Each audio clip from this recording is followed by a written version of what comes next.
we're always tweet ready here for something to happen, and this plays into the big news cycle. Yesterday was the president announced the pipeline stuff and all this stuff, but there are people that said the message was stepped on and the oxygen at the press conference taken out by the voter fraud allegations that the president said he would have won if it wasn't for illegal voting.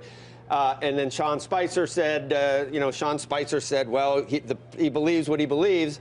So this is this morning. No, not backing down whatsoever here and trying to let it die. The president said, tweeted, "I will be asking for a major investigation into voter fraud, including those registered to vote in 2 states, those who are illegal," and then we're waiting for one more tweet for the finishing up on this stuff. Because yesterday a lot of the reporters in the room said, okay, if you really believe that, then where's the investigation, Margaret? And the 20% of the news conference was about this claim, which came after the crowd size claim, and people, but he's not backing down and saying just let it. I don't, President Trump Joe, doesn't I can't quite understand it. Having been in the White House, you try to have a message that the American people want to listen to. They want to hear about the economy and jobs. They want to hear these issues.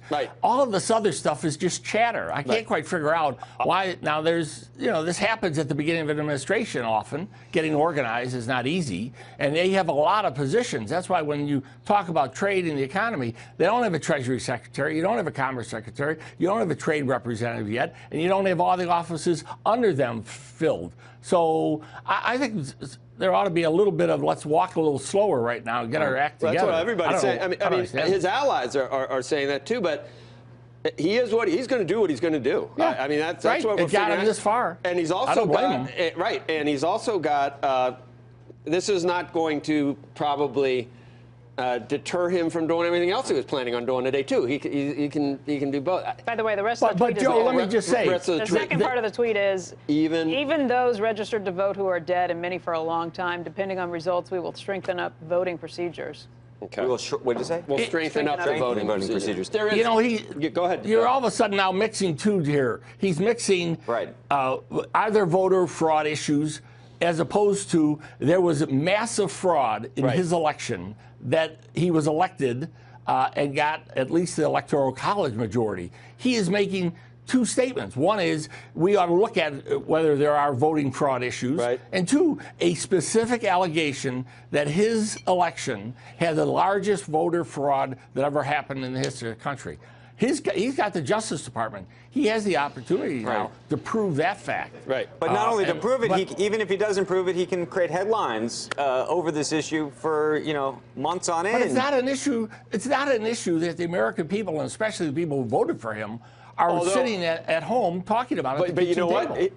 Just like he said at the end, he can take the high road and say that voter fraud, we don't want to have voter fraud, and it's something that has happened, and it's something we need to deal with. And I don't, you can't just say toss that out of hand, say no, we don't care about voter fraud. Okay. Now I agree with you. Okay, now back up your allegation that you had massive fraud in your election with your Justice Department. Hey there, thanks for checking out CNBC on YouTube. Be sure to subscribe to stay up to date on all of the day's biggest stories. You can also click on any of the videos around me to watch the latest from CNBC. Thanks for watching.